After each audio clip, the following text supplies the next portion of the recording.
నమస్తే, welcome to our voice. నేను journalist నవత. ప్రపంచంలో అస్థిర పరిస్థితులు నెలకొన్నప్పటికీ ప్రపంచ దేశాలకు భారత్ ఆశాజ్యోతి అని ప్రధాని మోదీ అన్నారు. కాన్ఫెడరేషన్ ఆఫ్ ఇండస్ట్రీ నిర్వహించిన కార్యక్రమంలో ప్రధాని మోదీ ప్రసంగించారు. భారత్ ఆర్థిక వృద్ధి 8%తో ప్రపంచంలోనే 3వ అతిపెద్ద ఆర్థిక వ్యవస్థగా అవతరించే రోజు ఎంతో దూరంలో లేదన్నారు. కరోనా మహమ్మారిని అధిగమించి దేశాన్ని కొత్త శిఖరాలకు తీసుకువెళ్లామన్నారు. అభివృద్ధి చెందిన భారతదేశం మనకు చాలా అవసరమని, ఈ ప్రయాణంలో దేశం పురోగమిస్తూనే ఉందన్నారు. తమ ప్రభుత్వం పూర్తిగా అభివృద్ధి చెందిన భారతదేశంపై దృష్టి సాధించిందని, ఇందులో తమకు స్పష్టమైన లక్ష్యం మరియు నిబద్ధత ఉందన్నారు. అంతర్జాతీయ పెట్టుబడిదారులు భారత్ కు తరలి వస్తున్నారని, ఇండస్ట్రీకి ఇదో సువర్ణ అవకాశమని దీన్ని ఉపయోగించుకోవాలన్నారు. ప్రపంచ ఆర్థిక వ్యవస్థలో భారత్ వాటా 16% అని, ప్రపంచంలో అత్యధిక వృద్ధి, తక్కువ ద్రవ్యోల్బణం ఉన్న ఏకైక దేశంగా భారత్ ఉందన్నారు. 3 ట్రిలియన్ ఆర్థిక వ్యవస్థ దిశగా పయనిస్తున్నామని, భారతదేశం రోజుకో కొత్త మైలురాయిని చేరుకుంటుందన్నారు.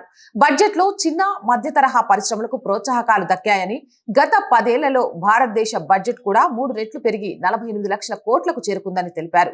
2004లో యునైటెడ్ ప్రోగ్రెసివ్ అలయన్స్ ప్రభుత్వం తొలి బడ్జెట్ ని ప్రవేశపెట్టినప్పుడు మూలధన వ్యయం 90,000 కోట్లు ఉండగా, ఆ తర్వాత అది 2 లక్షల కోట్ల రూపాయలకు పెరిగిందన్నారు. ఇప్పుడు 5 రెట్లు పెరిగి 11 లక్షల కోట్లకు చేరిందని తెలిపారు.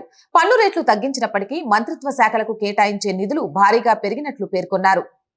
ఇక మౌలిక సదుపాయాల కల్పనలో ప్రభుత్వం చేస్తున్న కృషి, చర్యలు అపూర్వమైనవన్నారు.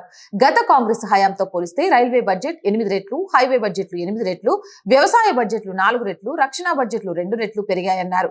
బీజేపీ పాలనలో 25 కోట్ల మంది ప్రజలు పేదరికం నుంచి విముక్తి పొందినట్లు తెలిపారు. తమ ప్రభుత్వం నైపుణ్యాభివృద్ధి, ఉపాధి మరియు సులభమైన జీవనంపై దృష్టి పెడుతుందన్నారు. ప్రస్తుతం భారతదేశంలో 1.40 లక్షల స్టార్టప్లు ఉన్నాయని వెల్లడించారు. అంతేకాదు ఈ స్టార్టప్ కంపెనీలను పెంచడానికి తీసుకున్న చర్యల గురించి కూడా చెప్పారు. మీరేమనుకుంటున్నారు? మోదీ 3.0 నాయకత్వంలో భారత్ 3వ ఆర్థిక వ్యవస్థగా ప్రపంచ దేశాలను అబ్బురపరిచే విధంగా ఎదుగుతుందనుకుంటున్నారా? మీ అభిప్రాయం ఏంటి అనేది కామెంట్ సెక్షన్ లో తెలియజేయండి. మోర్ వీడియోస్ కోసం మన ఛానల్ వెంటనే సబ్స్క్రైబ్ చేయండి. నచ్చితే లైక్ చేయండి, షేర్ చేయండి, సపోర్ట్ చేయండి. జై భారత్. జాతీయవాదాన్ని, సనాతన ధర్మాన్ని దేశానికి 2 కండ్లుగా భావిస్తే మాతో కలిసి మీరు నినదించండి.